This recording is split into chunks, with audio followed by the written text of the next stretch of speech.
രണഭൂമിയിൽ ധർമ്മത്തിന്റെ പാഞ്ചജന്യം മുഴകിയവൻ, കാപട്യത്തിന്റെ പൂതനാവേഷങ്ങളിൽ മൃതിയുടെ കാളിമയായി പെയ്തിറങ്ങിയവൻ ഭഗവാൻ ശ്രീകൃഷ്ണൻ.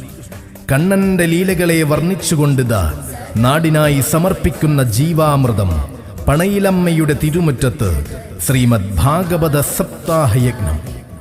അപമാനഭാരത്താൽ അലമുറയിട്ട് കരഞ്ഞ പാഞ്ചാലിക്ക് സർവരക്ഷയേകിയവൻ, അഹങ്കാരത്തിന്റെ കാളിയഭണങ്ങളിൽ പ്രചണ്ഡമായി നൃത്തച്ചുവടുകൾ വച്ചവൻ, അധികാരഗർവിന്റെ കംസഭീകരതയിൽ വിമോചനത്തിന്റെ പടനയിച്ചവൻ, അലിവിലും കാരുണ്യത്തിലും നവനീതമായി അലിഞ്ഞു ചേർന്നവൻ, അമ്പാടിക്കണ്ണനായും നവനീതലോലനായും ഭക്തജന ഹൃദയങ്ങളിൽ കുടികൊള്ളുന്ന കെടാവിളക്ക് ശ്രീകൃഷ്ണദേവൻ.